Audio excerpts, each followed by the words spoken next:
in our door again. And consequently, we have to be cautious. At the same time, we have to be ambitious and adventurous enough to move on with our knowledge gathering skills, chasing the right type of approach for our planet, as well as each ecosystem that we are in, and the social systems and the national parameters under which we live. So this is a different time in different continents, and so I hope good morning, good afternoon, good evening, as it suits you. We are proceeding on to the under the Shakti Project, and this project is, as you know, Shakti stands for scaling climate change adaptation, knowledge and technologies for empowering women and enhance social equity and resilience. That is an ongoing project in Bangladesh with our partners in Canada and other countries of the world.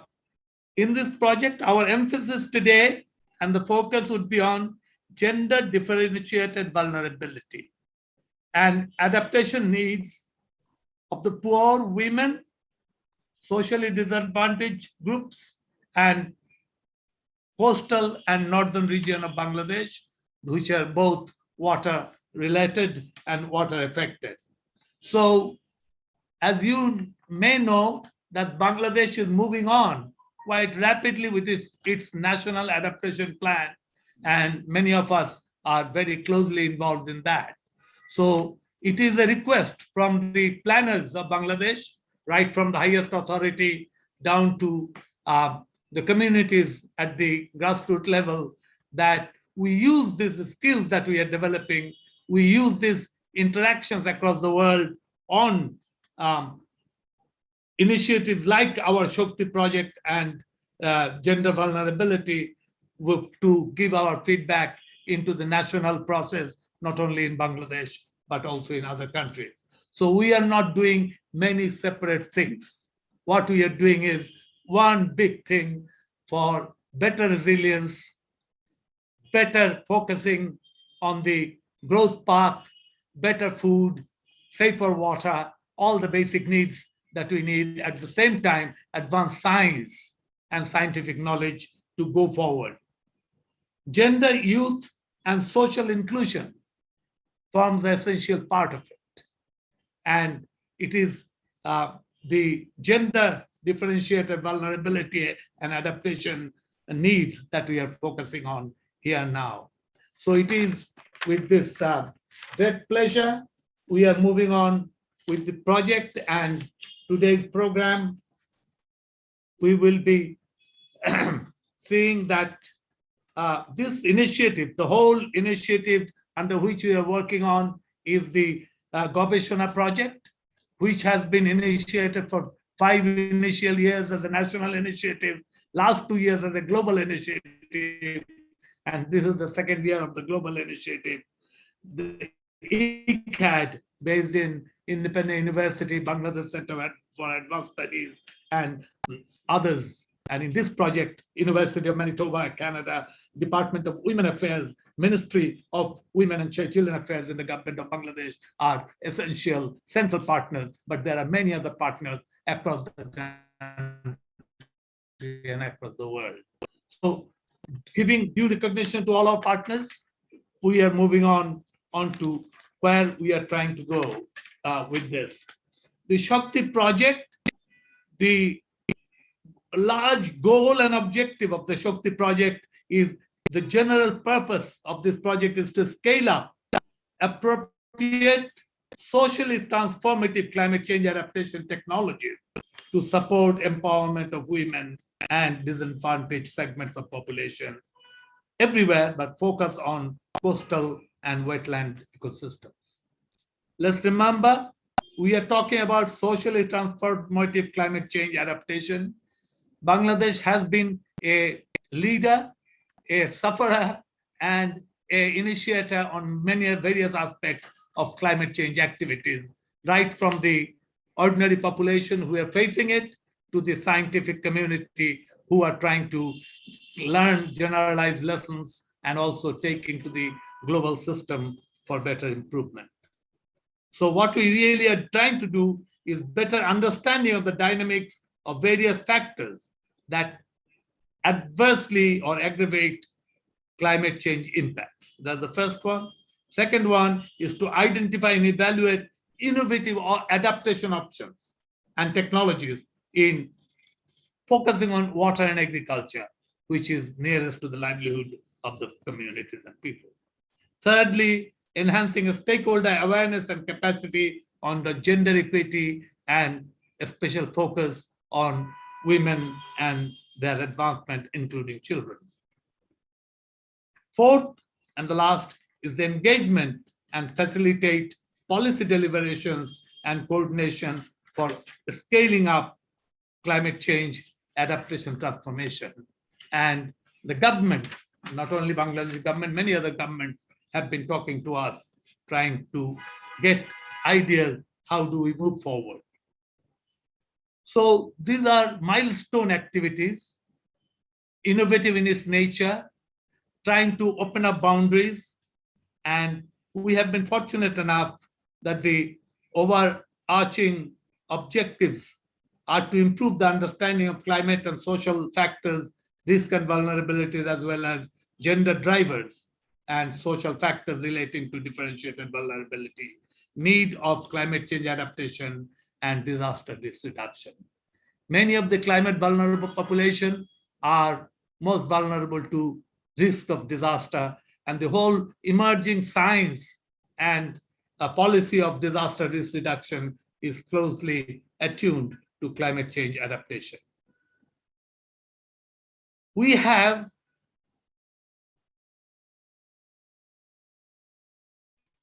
two MS students, several MS students who use feminist approach to research and developing methodologies and tools for data collection and analysis.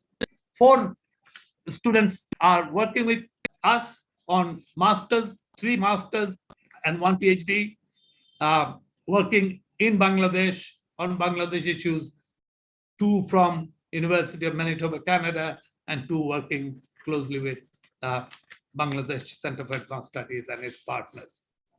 The MSc students use feminist approach of research, developing and methodologies, tools and data collection and analysis. Orientation were given on feminist approach of research and capability approach of development. So those 2 approaches, feminist approach and capability approach, are combined to get to a policy sensitive resolution and also open up new horizons for research in these areas. Eyes are, of course, on the poor, women, vulnerable, and the poverty-stricken people. We are trying to avoid hierarchies and epistemological biases, and subjectivity of local narratives and insights from the vulnerable groups are essential in getting the new science that is emerging out of it. They used set of participatory research tools for engaging community people and poor across the country, and the socially disadvantaged. Let us remember, socially disadvantaged are often also the disaster-prone people in the villages or in the urban centers. With these few words, I would like to welcome the 4 presentations that we have. The first presentation, Bruce is with us from Canada, and Steve and several guests, and I would like to request Bruce to give us a word of welcome, then Emdad Haq also to say a few words to welcome us all and start the meeting. Over to Bruce Currier Elder. Bruce Currier Elder, please. Thank you, Atik. And I will literally just say the word of welcome. I look forward to hearing about the good work from the students, and any thoughts that I might also have, I can either share with the team afterwards or if time allows at the end. But thank you. I'm pleased to be here today. So Professor Hack, over to you.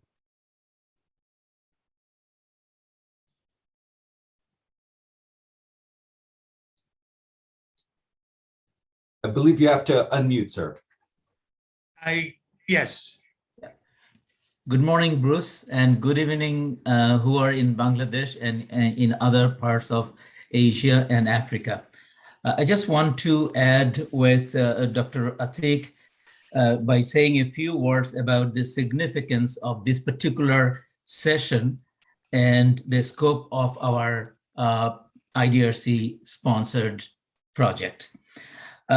As we know well that women are increasingly being recognized in the scholarly and practitioner community that they're the most vulnerable segment to climate change impacts relative to men, and they constitute the majority of the world's poor, and they are most dependent also on natural resources, which climate change threatens most.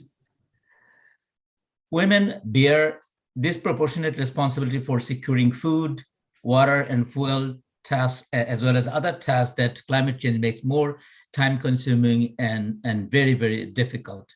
When difficult time, hits or strikes the home, like COVID did, and climate change incrementally leads to tension within the family and more violence, and that really increases the risk factor linked to human trafficking, child marriage, sexual violence, and so on.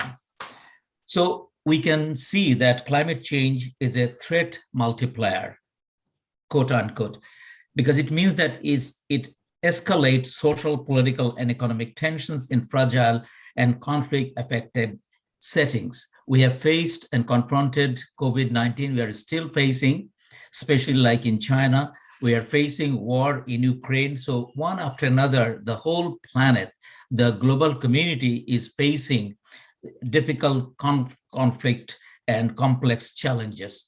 On top of that, climate change brings this incremental threat multiplier effects. So today, this evening, we are going to hear from a number of students who will be presenting their findings from global literature survey and also empirical data from different parts, particularly southern parts of southwestern parts, which is most vulnerable to saline water intrusion, and the wetland regions, which are most vulnerable to flash floods and similar food crisis and so on. So we'll be hearing those within the scope of our project, which basically is based on the idea that unless the institutions have the knowledge about how women are being discriminated, how they are being marginalized by this climate change direct impact, but also people are not sitting ducks. People are responding to it in their own way. In the responses, what we call adaptation, that is the purposive action, those actions are not necessarily always bring about positive results. Those actions also can discriminate and marginalize women and other poor segments in society. So we need to understand those processes even when we take adaptation and coping measures. So our project is basically laying out the groundwork for building the knowledge and coming up with the policy prescriptions. That's why I am eagerly waiting to hear from our student presenters. These are joint papers. They are based on their thesis work and also their other research work. So it's over to you, Dr. Atik. Back to you, please. Thank you. Thank you very much.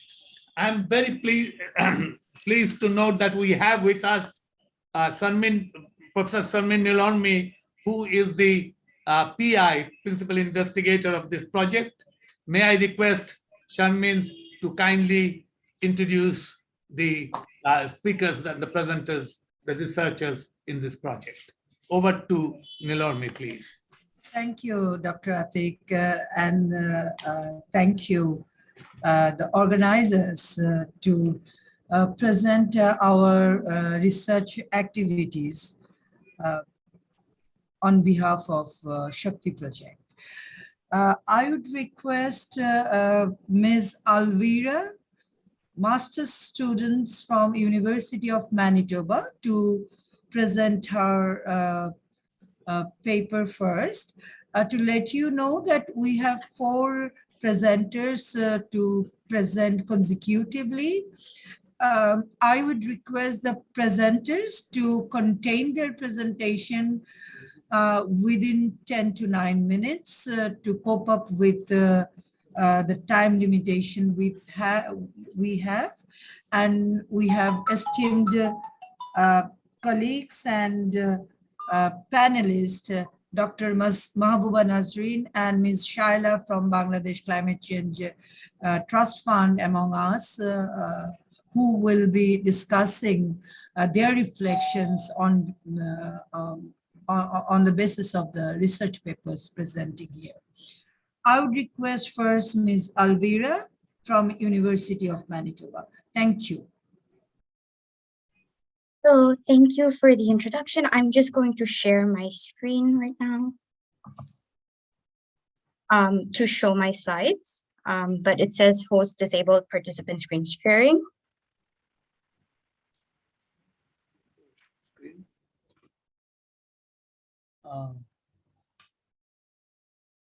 I cannot share my slides on the screen.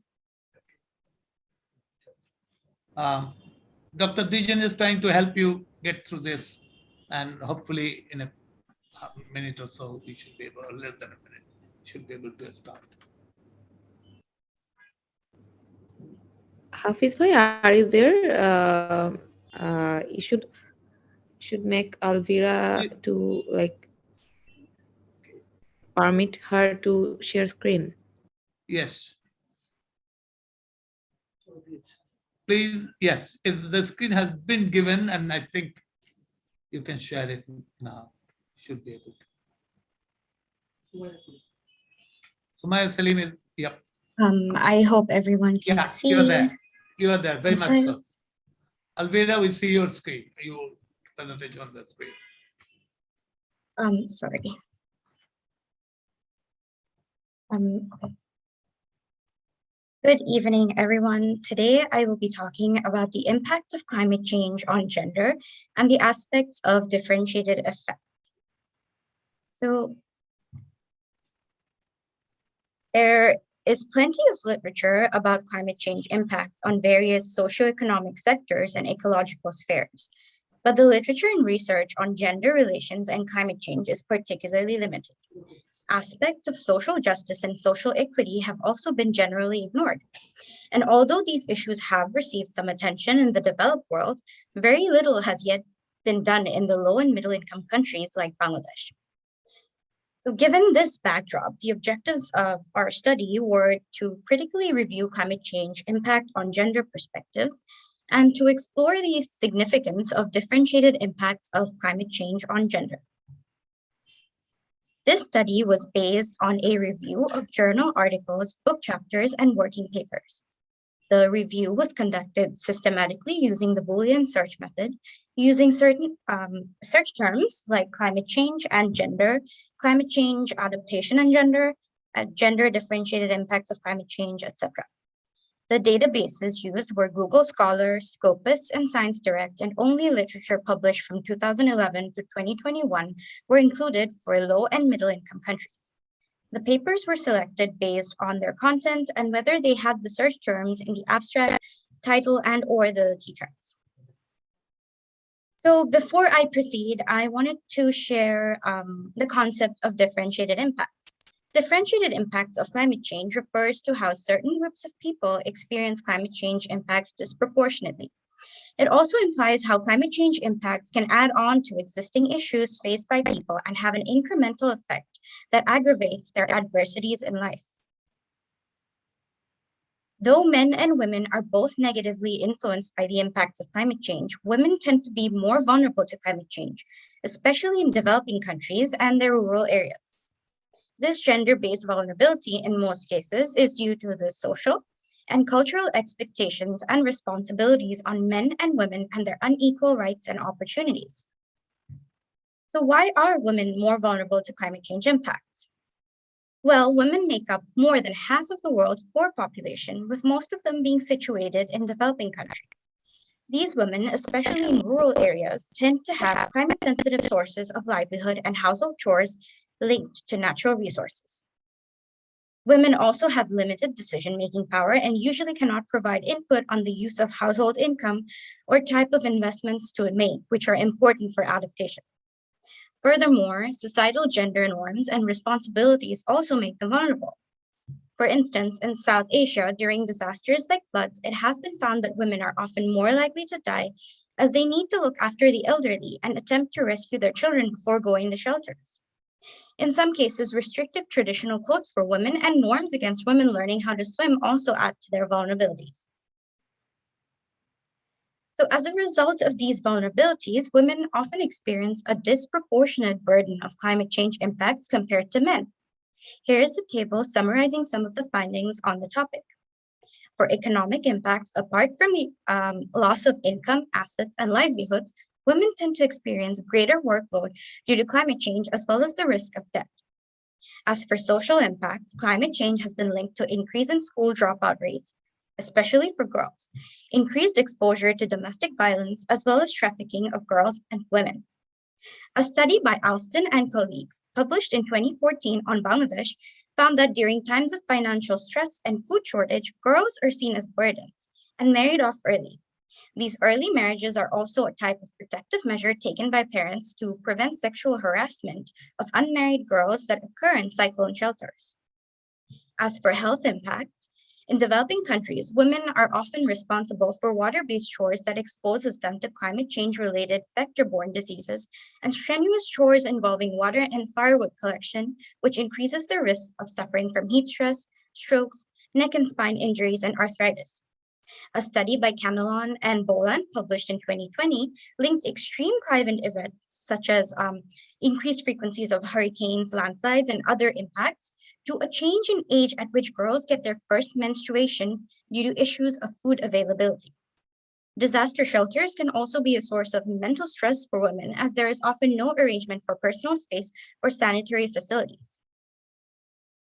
So far, we've talked about vulnerabilities and climate change impacts, but we mustn't forget that adaptation is also an important part of the discussion.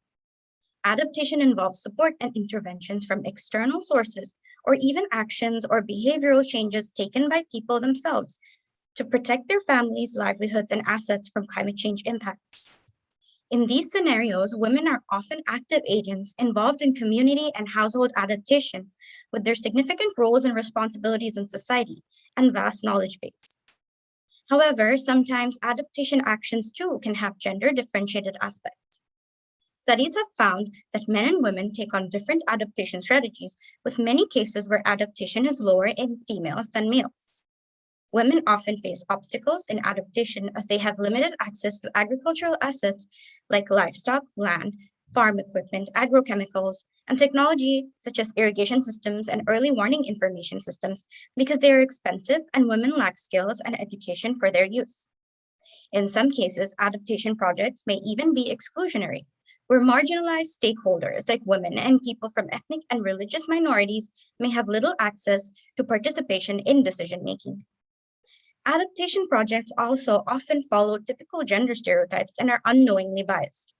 For instance, Tangila and Rutherford, in their 2018 published study assessing various adaptation projects in Bangladesh, found that in some cases, only men were responsible for relief distribution or control of monetary issues in these projects, limiting women to existing gender norms and excluding them from powerful positions and decision-making positions in their communities. So now I'm going to share some case studies from different countries to highlight the gender-differentiated impacts I have discussed so far. The first study, by Hawk and others, published in 2019, explores the public and private water investments in one of 139 polders in coastal Bangladesh and the associated implications for drinking water security for the poor. So the study was conducted in Khulna and had 4 sites, A, B, C, and D, where salinity intrusion and accessibility of drinking water was a major problem. In some sites, there was a difference in water source access based on wealth. For instance, in site C and D, 60% of rich households used vended water compared to 15% of extreme poor households. In these sites, poor households could not afford vended water and resorted to pond sand filters or walking 1 to 3 kilometers to fetch water from tube wells. Poorer households also faced issues with the lack of storage capacity for the water. These measures also influence gender differences in collection responsibilities in the polder. As you can see, the study found that in all the sites, women and girls disproportionately bore the burden of fetching water. And as prime collectors of water, women were often subjected to physical and emotional sufferings related to walking long distances with heavy containers and negotiating access with those who own or control the water sources. Interestingly, the study did find that men get involved in water collection sometimes. But in these scenarios, men use their own or hired vehicles to fetch water from tube wells, or they only helped in bringing the water containers left by the vendors near main roads. The second study by Dubé and colleagues, published in 2018 on the gender-differentiated impacts of climate change on rural livelihoods, labor requirements, was conducted in southern Zimbabwe, which is one of the driest regions of the country and severely impacted by climate change. The study found that conservation farming in the region was being promoted by the government and NGOs to deal with droughts, but this method was labor-intensive and involved extra work like mulching, careful measurements, cutting, and reusing residual crops, which women were usually responsible for. Women also had... Here, my apology. So your 10 minutes is over. Can you please, articulate it within a minute? Yes, sure. Just give me a minute. So this study also found that women had to spend longer hours walking greater distances and collecting firewood and had less time for other aspects in their lives.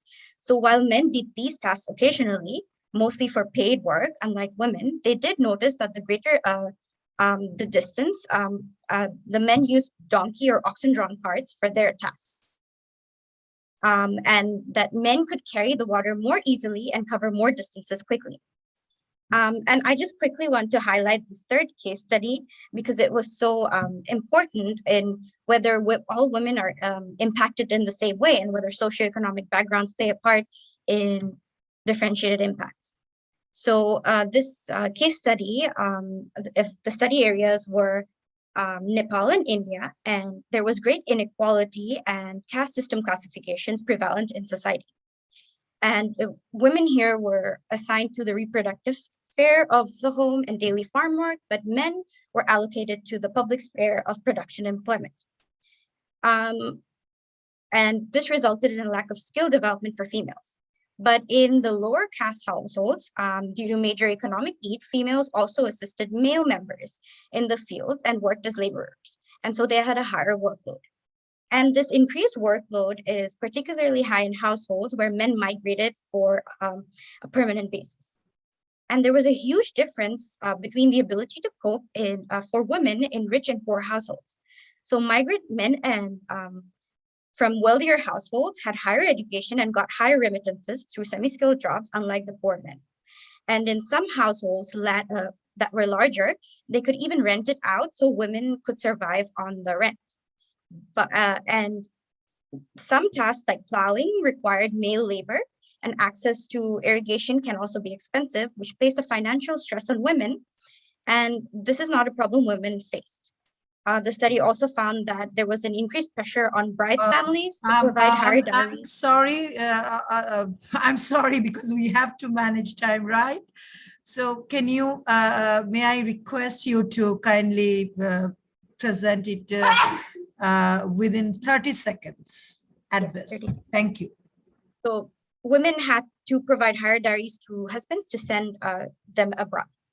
So as we can see, gender differentiated impacts are quite complex, and there's a lot of factors interrelated here. And climate change works in tandem with social and gender inequalities and exacerbates existing gender disparities. So to actually help climate vulnerable populations, adaptation projects and interventions should be gender responsive while keeping in mind the diversity of women and their needs. Thank you. That is the end of my presentation, and these are my references. Thank you. Thank you for your detailed presentation, Alvira. But of course, my apology, we have to remind the time, right? It's a time-bound event, actually. Yes, actually, sorry, I thought it was.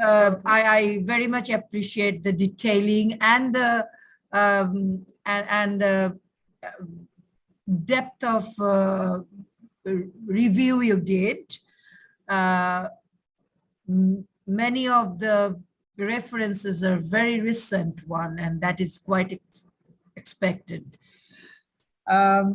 I would request Mr. Kaji Rokon from University of Patuakhali of Science and Technology to present his research findings. And I earnestly request all the presenters to contain their presentation within 10 minutes, if not 9 minutes. Thank you. Assalamu alaikum. Thank you, everyone.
Assalamu alaikum.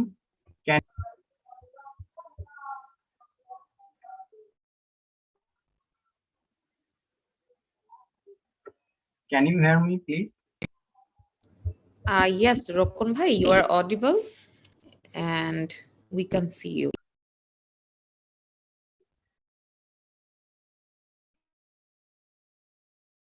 Thank you. Assalamu alaikum. Hello, everyone. Thanks for giving me opportunity to research. Welcome to the presentation.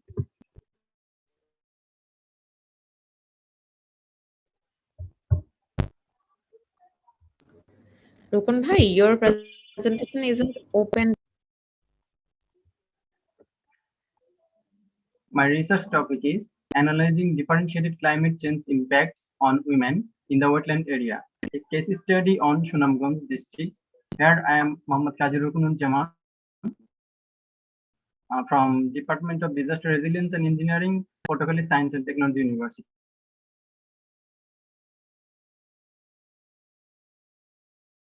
And my supervisor is MD Abdur Rahim sir.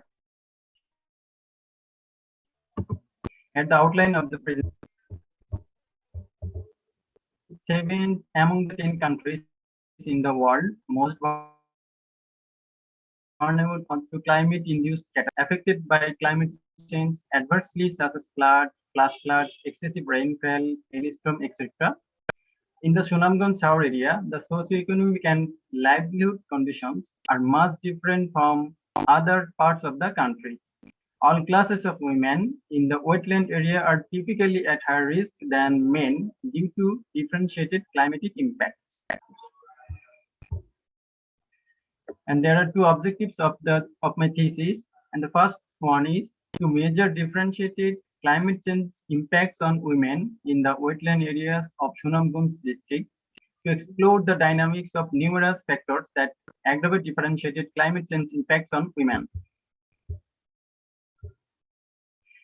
Here is the study area of my research, and there are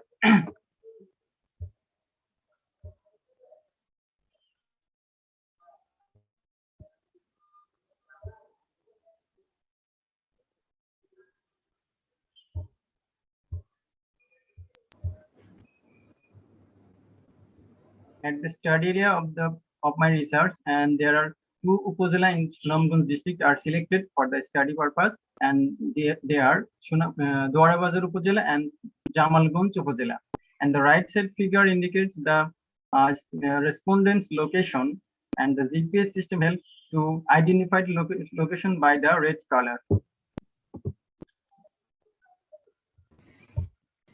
Rokun bhai, your presentation isn't shared in the screen. So do you want me to share this from my side? We can't see your presentation. Or just Okay. try again, and then I can just share on behalf of you. Okay. Thank you. The next slide.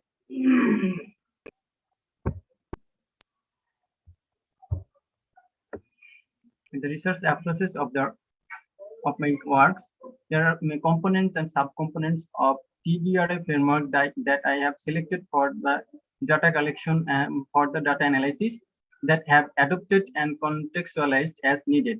There are 5 components like women human capital, women social capital, women economic capital, women physical capital, and women natural capital.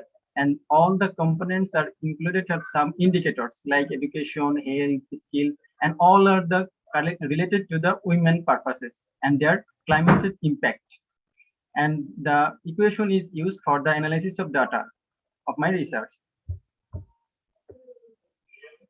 And the data collection procedure involves 3 types: and household survey, focus group discussion, and key informant interviews. And total 100 household surveys I interpreted, and 150 for females and 150 for male counterparts. And the focus group discussion have 5 FGDs, is consisting of 8 to 10 members. In consist of 2 female groups, 2 male groups, and 1 mixed groups. And total 10 KII questionnaires were developed at the time of survey. And the resultant discussion part, the real climate change perceptions in that area, and the scenario is categorized increased, decreased, no change or same, and don't know. And most of the respondents are commanded the red mark. These types of climatic events are increases day by day, like temperature rise, riverbank erosion in the our area, and the drought, flood, flash flood are common scenario in that area, and sometimes heavy rainfall. And nowadays, thunderstorms is a warning issue in the Sunamganj district. And the impacts on selected women capitals and climate especially affected the women in different ways. And first of all, the impacts on women human capitals like education, and the calculated value for women education is affected 3.12, and health is 2.29. Like women skill, women have some barriers to gain skill to reduce the impacts from climatic strikes, and the skill analysis result is 3.41. And the women agency in the time of flash flood or flood, women cannot take decision properly because male counterpart in the more of the cases, male counterpart in the family take decision for such kinds of activities.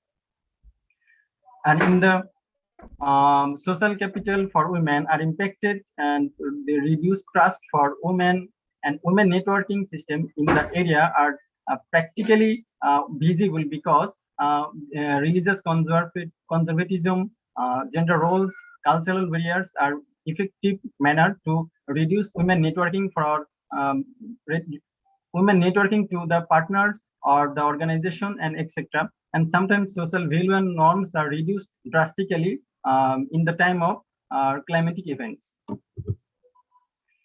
And the physical structure like housing, women business, and women facilities like sanitation facility, hygiene facility, all of the activities are greatly damaged due to climate change for the women in the study area.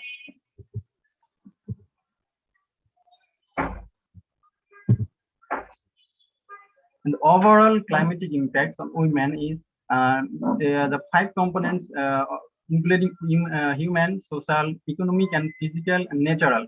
And all of them, social capital is mostly impacted for women, and the result is 3.54. And this is the high result because my thesis consists 1 to 5. That means 1 means low effect, low impact, and 5 means expensive or out of control impact.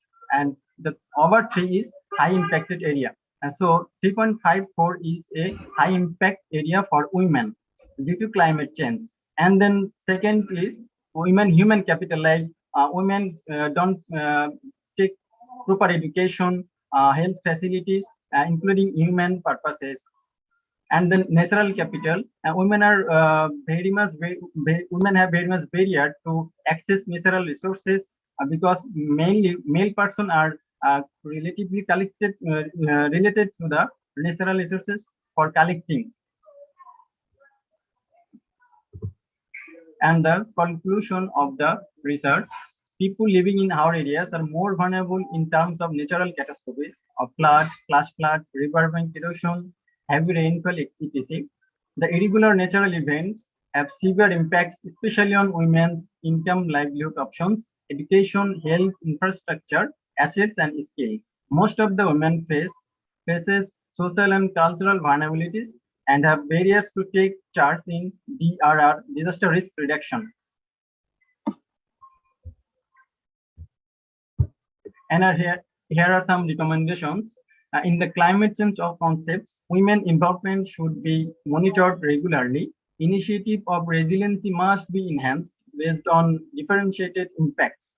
And then positive attitude to women in climate risk and resiliency should be incorporated, and proper dissemination of scientific early warning system should be incorporated. And ensuring equal rights on resources acquisition for women in the local area. And thanks to all.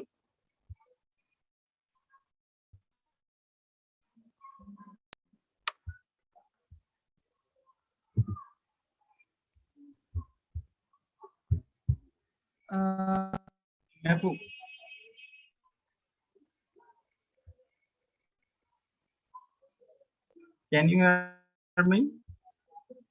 Sumayapu. Yes, thank you, Bhai. Thank you so much. Nilormi Appa, may I have a minute? Just a reminder that each presenter, if you want me to share If for Nilormi you, has been cut off. in that. Hello, can you hear me?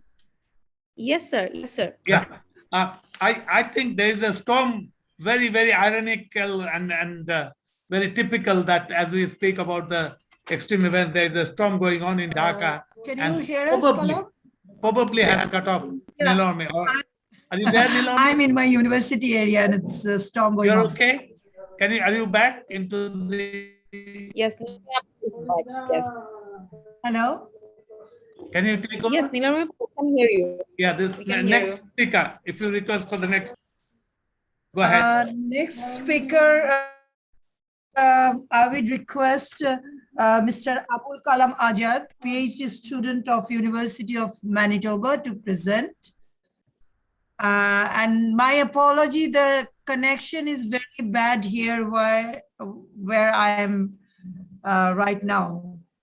Sorry, the storm is going on. Don't worry. If we, one of us will be all right, I hope. But yeah, we'll carry on. Thanks for the effort. Let's go to the next speaker. Abul Kalam, please. Abul Kalam, can you hear? Good. I think I can hear you, Professor Rahman. Dear valued participants from Bangladesh and from Canada, good afternoon and good evening. Welcome to my presentation. Today, I'll be giving an overview on how differentiated impact of climate change, induced disaster and adaptation actions are increasing inequality across the low and middle income countries. If we see that there are two challenges the world is facing. First one is social inequality, then another one is climate change. These two issues are interconnected, and the interlinkage and intersections is increasing greater inequality across the world. Now the question is how they are interconnected. If we see that there are two processes, one is inequality. We are causing different forms of actions, and these actions are increasing climate change and contributing to climate change. On the other hand, climate change induced disasters such as floods, cyclone, and sea level rise are interacting with inequality and causing differentiated impacts across the countries and their population.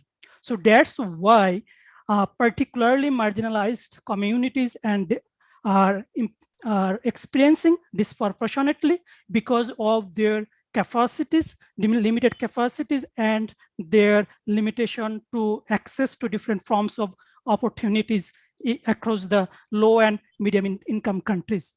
But another question is that to reduce these impacts, we are taking different forms of adaptation actions. These adaptation actions are increasing inequality or contributing to this inequality. There are debates about these issues. Some authors argue that adaptation actions are increasing climate resilience and increasing economic capacity of some groups, whereas others authors argue that the dearth of equity in adaptation actions are increasing, new and reproducing new inequalities across the world. With these arguments, our study particularly focus on how climate change impacts and adaptation actions affect different groups. And with this purpose, we focus on two specific objectives. Our first objective was how differentiated impacts climate change produce greater inequality, and the second objective was about whether adaptation technology increase exposure and vulnerability. To understand this scenario, we have applied a unified framework produced by Nazrul and Huinkel. Nazrul and Huinkel offer three issues here. One is inequality causes exposure to climate hazards. Then another issue is that on the level of inequality, people are experiencing different forms of damage and losses disproportionately. Then inequality have reduced their capability and capacities to undertake different types of coping and even adaptation actions to recover from those impacts. Using this framework, we have conducted a systematic review. Our systematic review particularly focused on low and medium income countries. We collected 94 articles from Asia, from Africa, and from Latin African continent. We collected articles from Google Scholar, University of Manitoba Library, and ProQuest. In case of this article, we selected those articles which focused on equity, inequality, and also conducted based on qualitative and quantitative framework of those studies. Then we excluded those studies which have not addressed any inequality and equity, and even in relation to climate change and adaptation actions. Now, I will give you some overview how climate change and inequality are interacting and causing and reproducing inequality across the world. For deeper insight, I will share a few cases with you in this here. First of all, I would like to share a study conducted by Capelli in 149 countries. Capelli and other researchers shows that disasters, especially climate-induced disaster, varies in terms of continent, and these disasters impacted countries differently because of their capacities and resources. For example, the authors showed that countries with higher inequality were experiencing vast damage and losses from climate-induced disaster because of their income inequality and other levels of inequality. On the other hand, countries, especially developed countries, have experienced less because of their limited income inequality and other issues. And the authors argues that in these countries, the impacts also varied in terms of vulnerable groups and wealthy groups. Another study is conducted by Abdullah and his colleagues in southern Bangladesh, coastal zone of Bangladesh after 2009 Cyclone Sidor. The study showed that after Cyclone Sidor, income was more equitable because poor communities were able to afford or resume their livelihood strategies, especially they collected fuel wood from Sundarban and they resumed their adaptation strategies by engaging in other activities. On the other hand, people who were experienced devastating loss in terms of both relative and absolute, they were failed to ensure any livelihood activities after devastating loss because they were more wealthy groups, but they failed to ensure their access to or they failed to income from any other activities. So that's why after Cyclone Sidor, the authors showed that income was more equitable due to a devastating loss among wealthy households in terms of both absolute and relative terms. Now, in this part of my presentation, I will share some case studies how adaptation technologies are reproducing new inequality in societies. In this case, I will share an overview from southern Jamaica. Popke and her colleagues conducted a study in southern Jamaica and considering droughts and temperature and rainfall.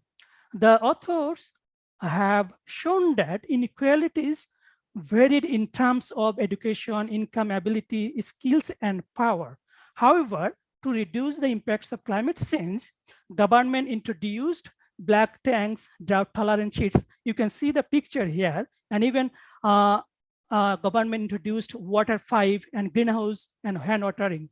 But key interesting issues are that government required subsidies and skills for this technology, especially for implementation. Poor communities, especially smallholders, fail to provide subsidies. So that's why solvent communities afforded these technologies, and after using greenhouse production cost market glued in the market. That's why smallholders faced double inequality. First one is they faced crop loss in their agricultural field. Second, they failed income loss from the market. On the other hand, solvent groups and solvent farmers benefited from market and also from their agricultural activities. So that's why adaptation technologies often create new inequalities and new realities in the society. Then another study I will talk about water risks from coastal zone of Bangladesh. This study showed that in coastal zone of Bangladesh, government and other NGOs like NGOs and other institutes have introduced different types of technologies. It includes public tube wells, shallow tube wells, and managed aquifer research. You can see in this picture here. One interesting thing that these technologies were installed without considering a special equity, especially they didn't consider aquifer level and water level of this region. That's why these technologies benefited different communities differently. For example, 60% of households had to collect water from vendors. Now the question is why they had to collect data from vendors despite prevailing this technology. One of the important thing is that political issues, economic issues had distributed these benefits differently. So that's why poor communities faced double challenges despite of their motivation, despite of using these technologies. With these findings, I would like to conclude Mr. Rajat, my presentation. I would request you to kindly cut it short. Thank you. Sure, Professor Larmi, I will finish it within 1 minute. I would like to conclude my presentation. If I see that climate change, inequality, and adaptation technology are integrated, and there is a triangle interaction, is this triangle interaction causing new inequality in the world? Another issue is that we can identify two issues here associated with technology. One is forward-looking, and another is anachronistic. Forward-looking is always focused on resilience, but we ignore anachronistic issues which is associated with technology. These anachronistic issues create new winners and new losers of technology. And another key finding we observe here that technologies are weaponized in terms of our social inequality, gender, and other issues. So with these issues, we can recommend that we need to address equity and inequality when we implement technology that can help to reduce inequality. So with this discussion, with these findings, I would like to conclude my presentation, and thanks to all of you for your patience and for listening me. These are the references, and thanks to all of you. Thank you, Mr. Thank you. Thank you for your nice presentation. I have just two observations. Can you hear me? Sure, Professor Larmi.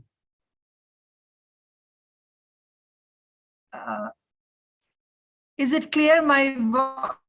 Can you hear me, please? Yeah, you can proceed. Yeah. Okay.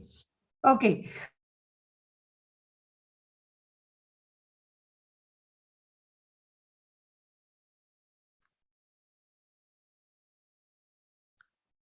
I cannot hear you now. Are you talking?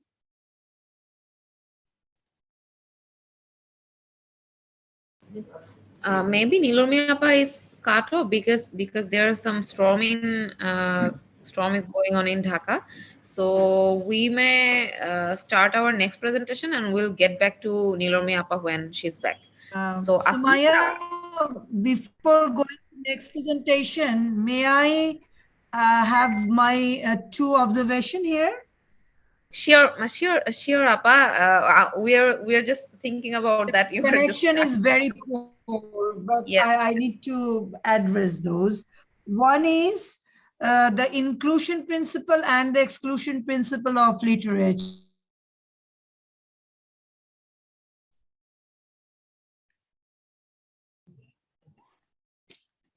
Nilormi, are you there? Can't hear her anymore. Yeah. If Nilormi, can you hear me? If not, may I request, there's a very big storm going on in Dhaka right now. Tremendous amount of rainfall. Yeah, sorry, please carry on. Please carry on. Yeah. Yeah, if you're okay, that's fine. Yeah, carry on, please. I think it's Miss Asmaul Husna. May I now request, thank you.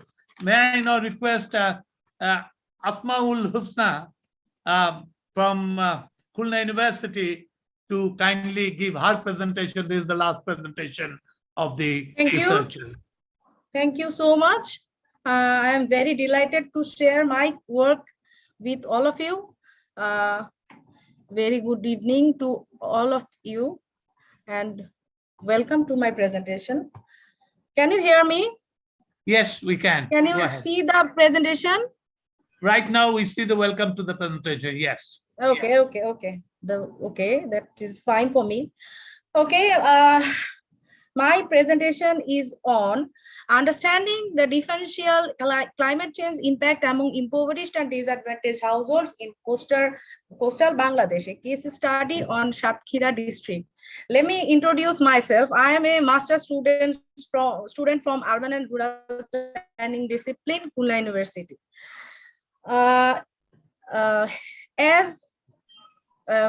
As per 6th assessment report of IPCC 2021 shows the world will probably reach to or exceed 1.5 degrees centigrade of warming within just the next 2 decades. So climate change is very alarming and we need to work on it right in these and which climate change is mostly affecting the human and natural environment, especially the rural poor, and my study focuses on the complex set of factors and differentiated climate change impacts, and climate change is differentially impacting the group, society and group of people.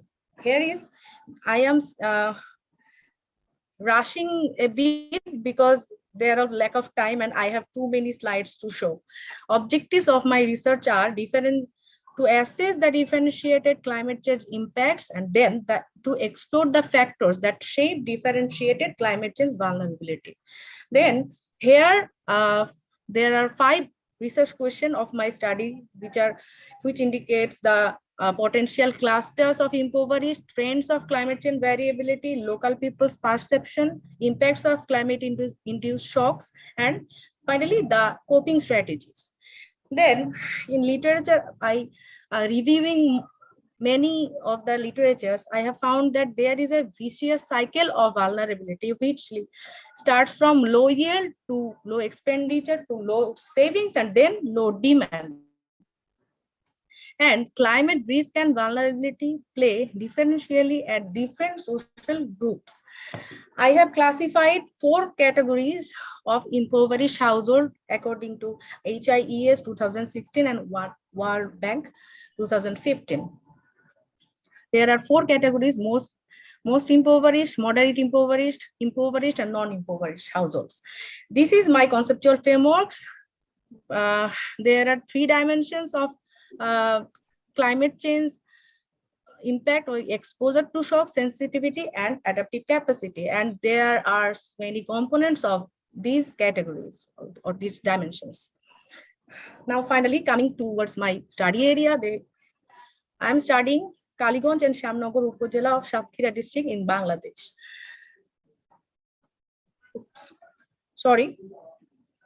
I have divided Satkhira, the Upazilas, Shyamnagar and Kaliganj, and taken the samples 150 and 150, total 300, and equally taken the villages, the number of samples, number of households from every villages.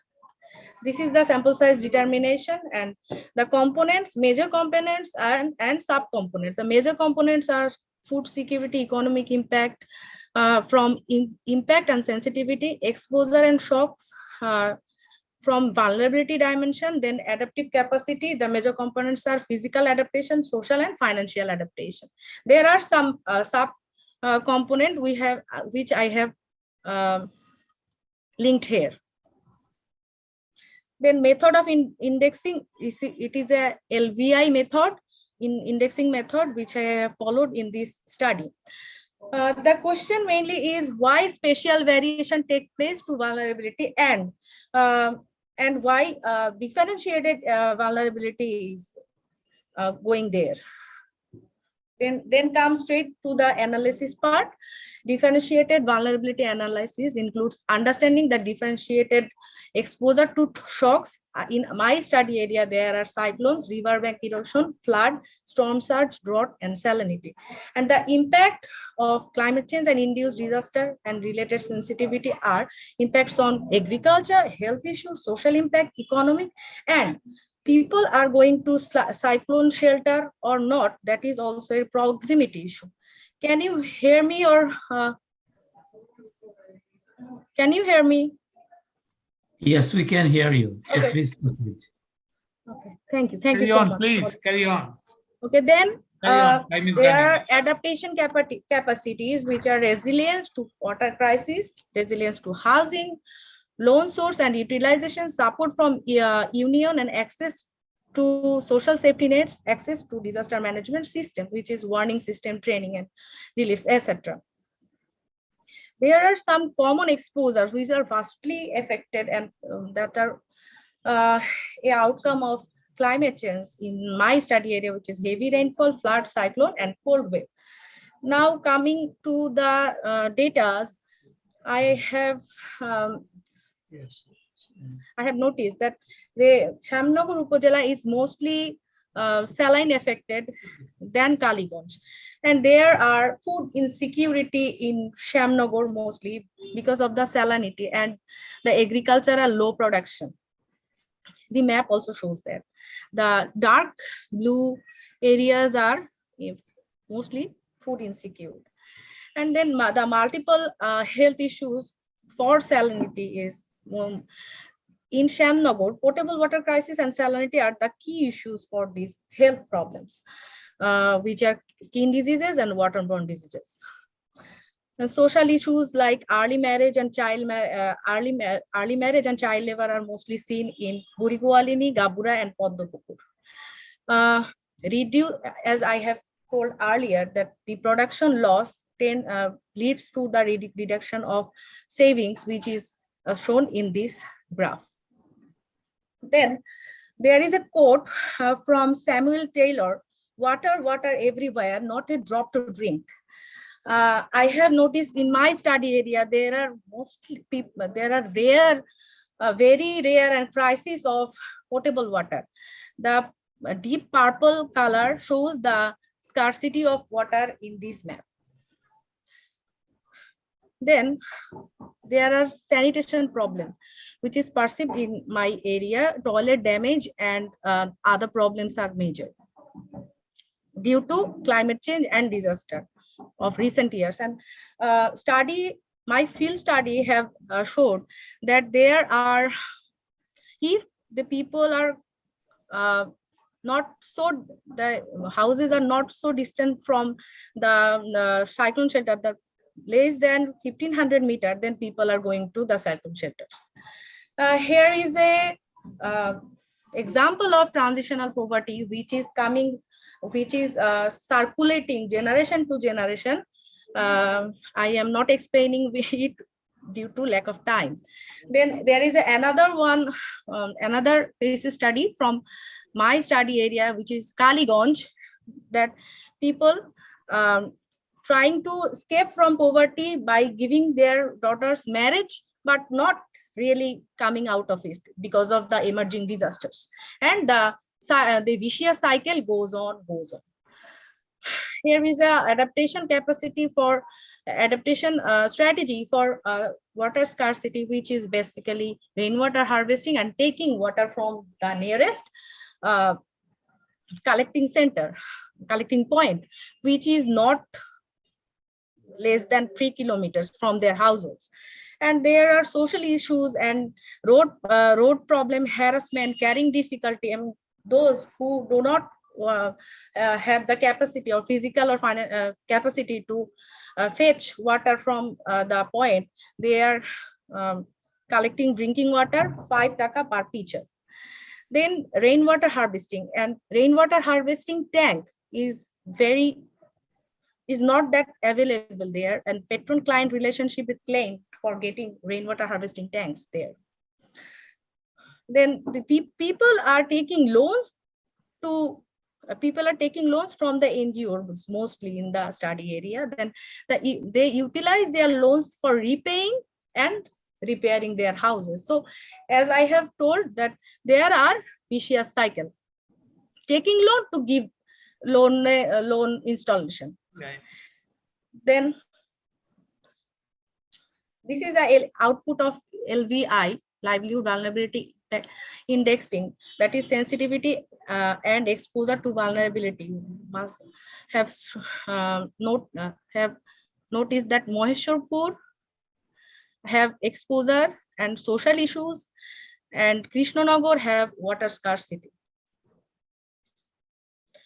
Then this is a sum of total of I'd the. be grateful if you would kindly summarize and conclude. Okay. I have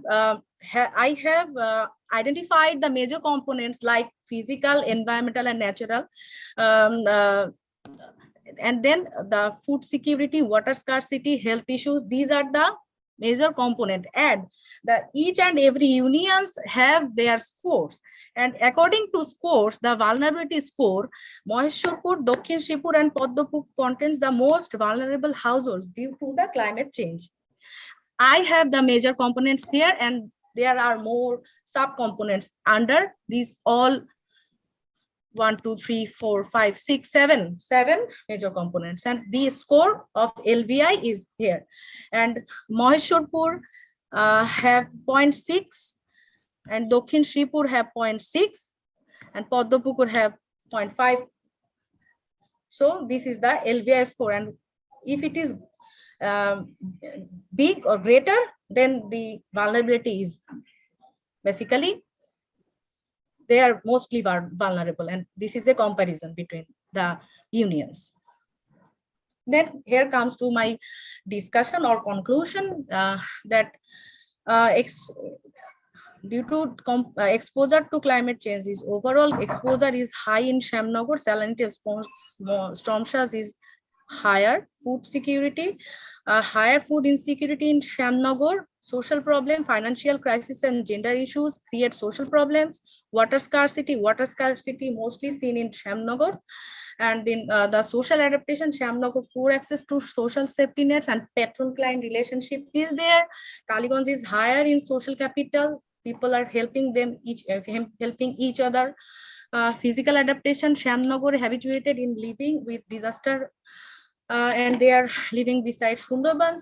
And the health crisis, potable water is a major problem, or lack of potable water is the major problem in my study area overall, and that is the major problem.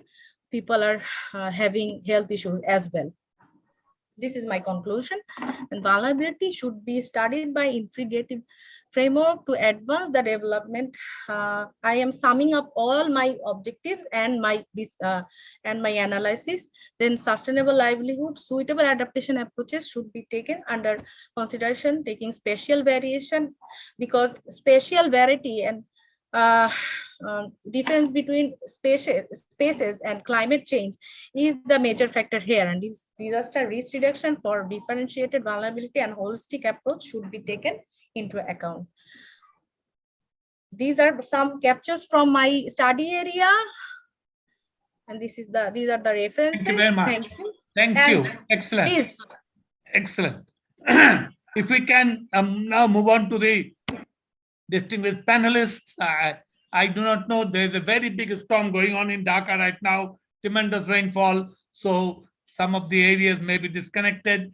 I do not know whether we have Professor Mahbuba Nasreen with us now. Professor Mahbuba Nasreen, are you there? Are you connected with us?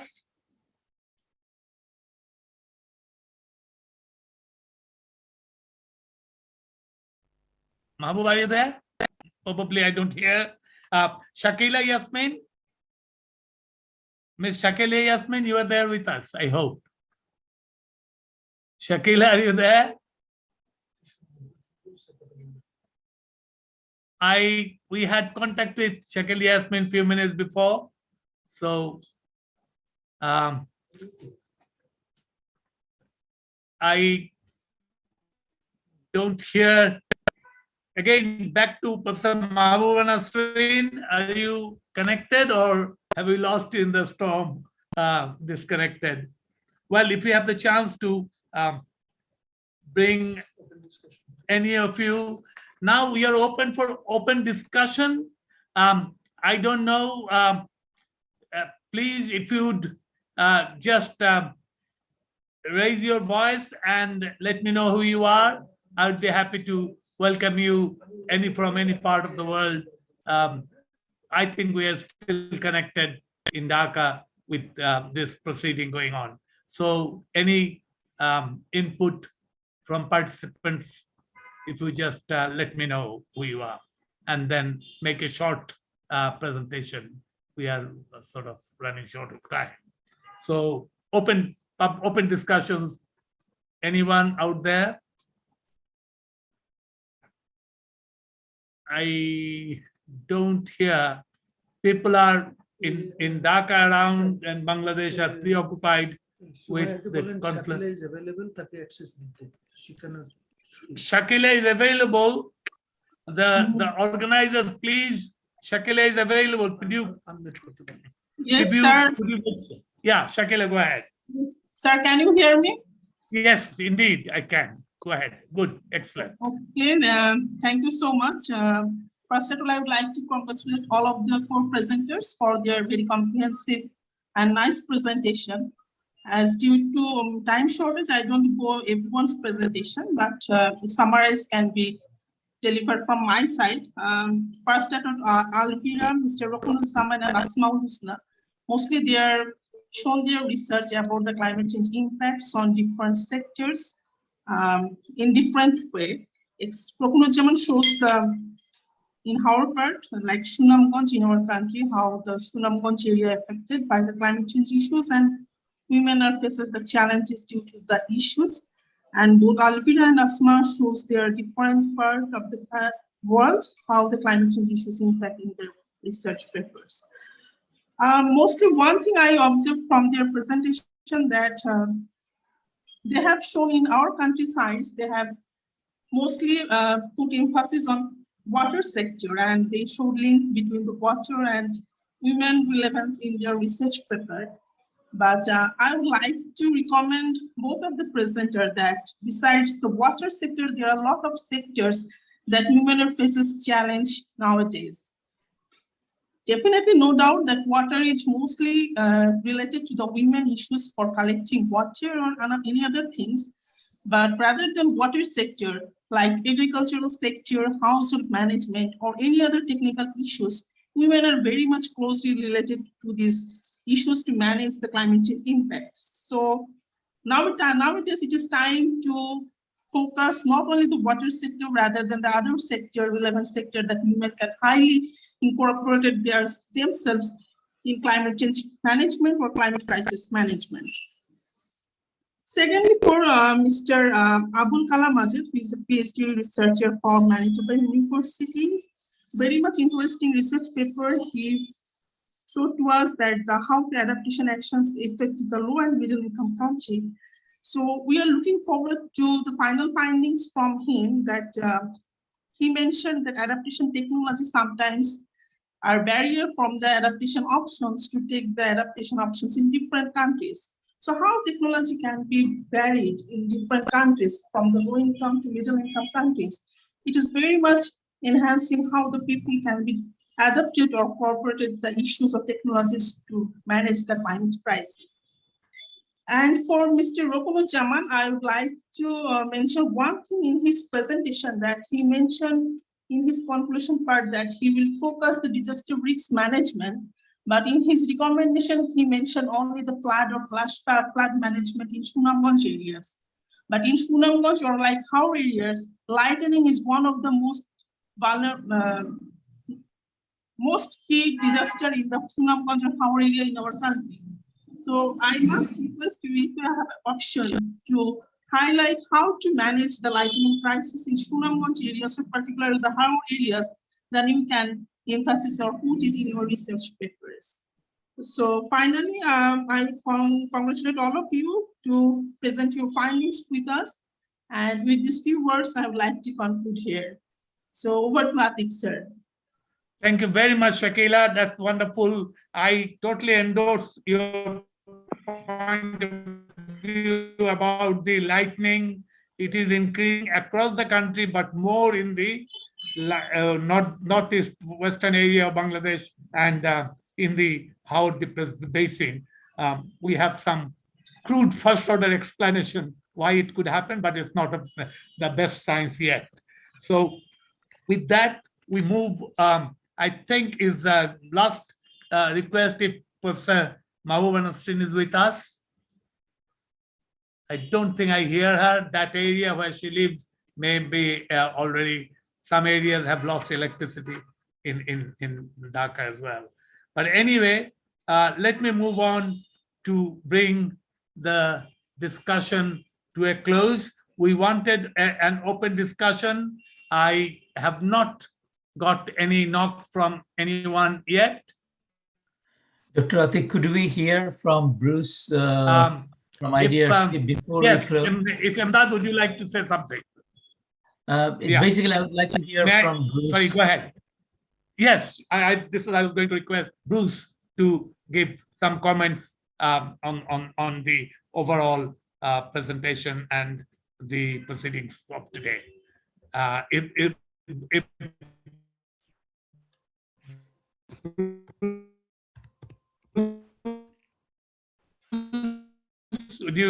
you there?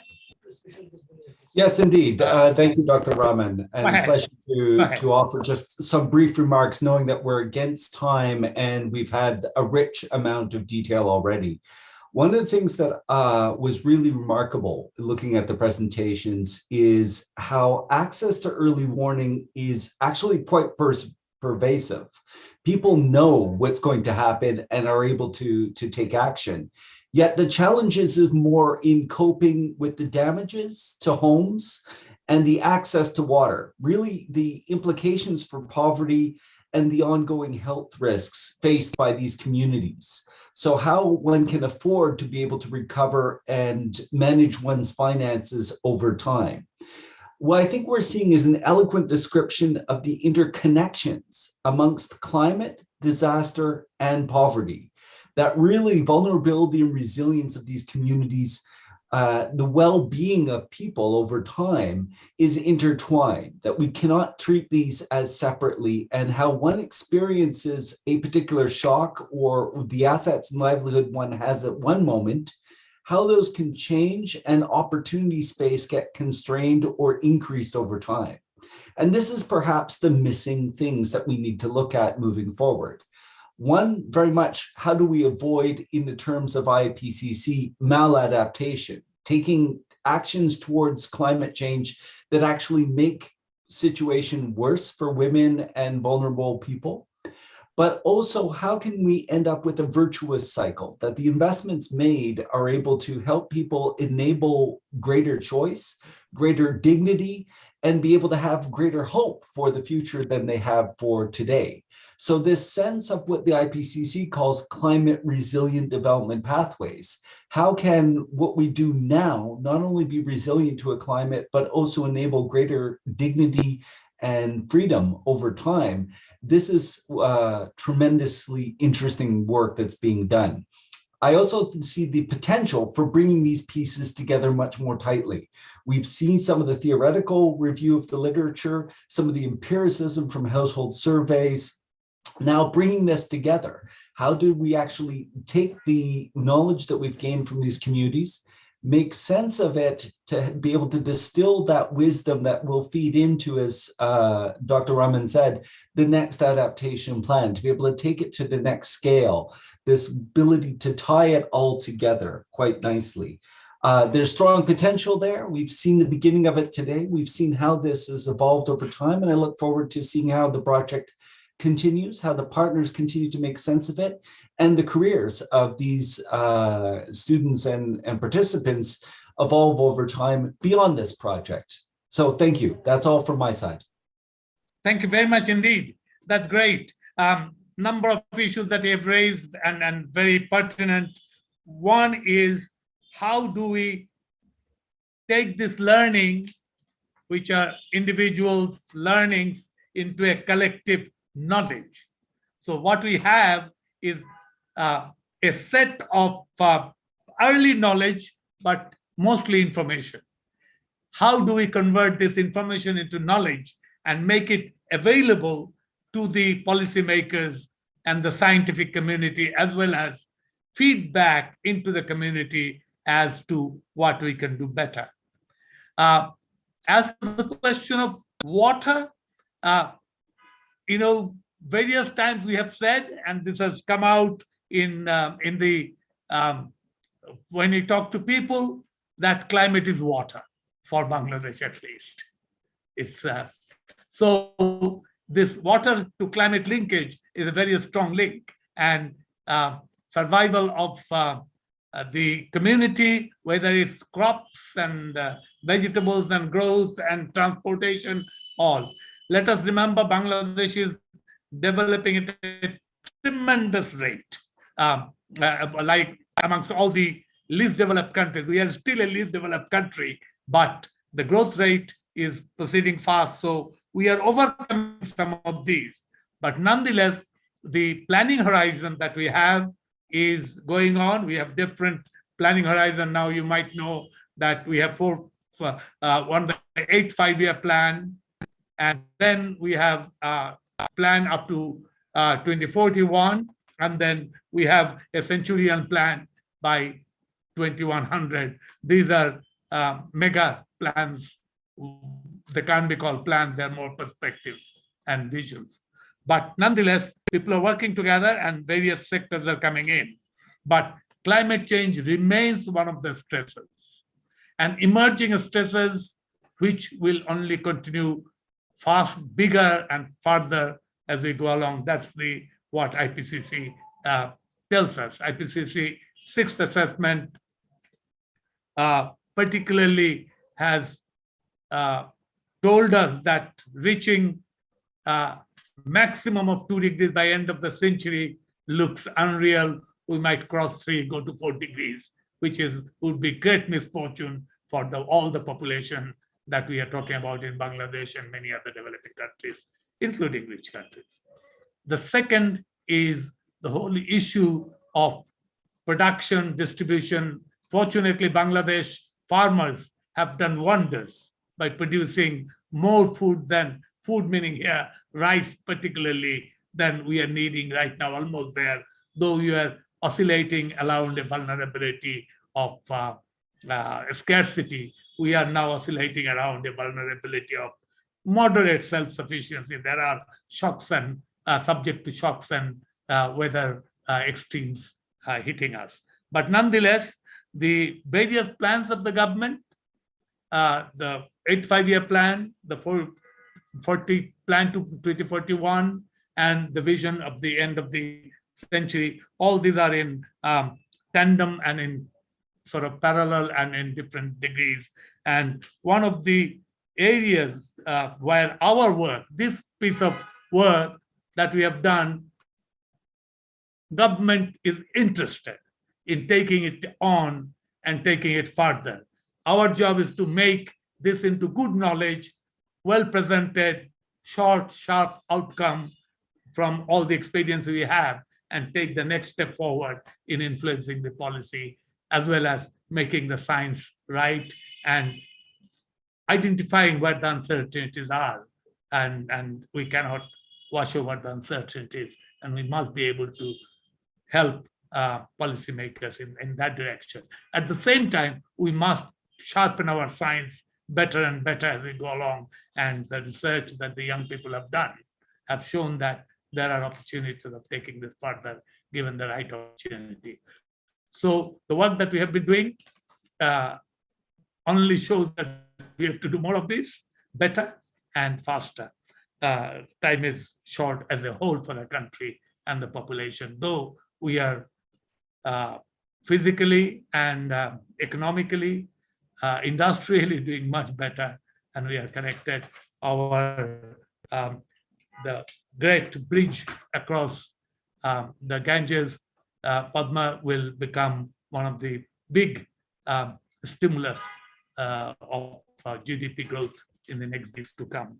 So we are moving in the right direction. We have, I think, had a good discussion, good discourse. I would request Dr.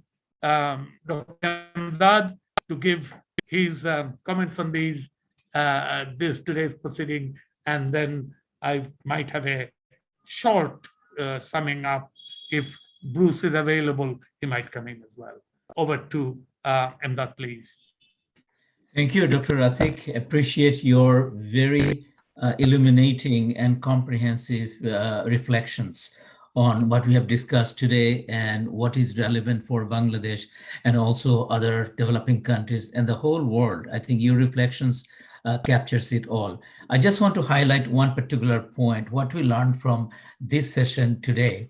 I want to focus on the younger generation, the 4 presenters who have done their thesis or who are doing their master's thesis, I think is taking up the challenge to learn empirically from what's going on at the micro level, at the meso level, and also looking at the big picture, what's going on in the world by bringing the knowledge from every corner of this planet. So I basically admired them, and I hope that this generation will take up the challenges, to bring up them to a new frontier with new higher quality of research work that will connect what Bruce was pointing to, is that bringing it to the next scale in policy making and also in the implementation.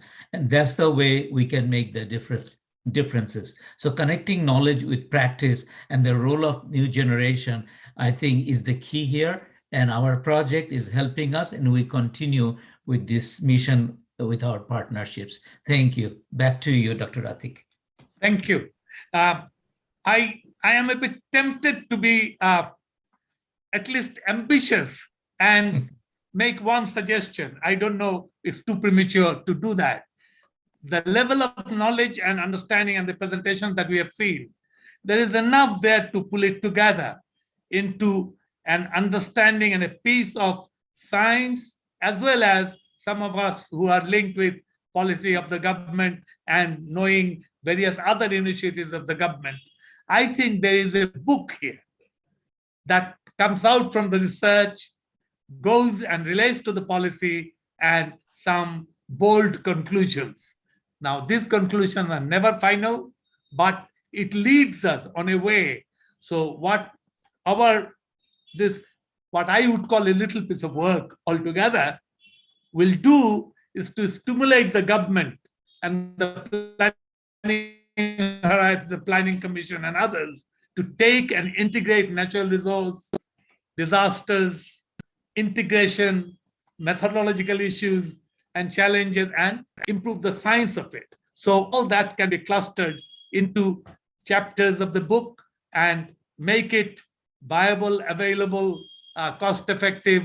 Of course, initially it has to be English because that's the language in which we work. But once we get a outcome of it, we can do a simple version in Bangla as well to reach the larger population. And there are arts and science of how to do that. We know a little about it, may not be that great, but we know how to move that direction. So I'd like to say, I think time has come that we go back to the greater audience and say, this is what we have learned, how we have learned it, how can it be relevant? So that would be the sort of forward-looking future of a book, or as I said, English and Bangla book. But that is, I think, not beyond us. It's difficult. It needs some more effort, some more resources, but not too much. So I would say that is the positive outcome of today's meeting, I would like to say. And I am very impressed with the type of work that our young people have done, the type of leadership that our institutions have given, and the harmonized way how all these institutions have worked together. So when we collaborate, we can do wonderful things.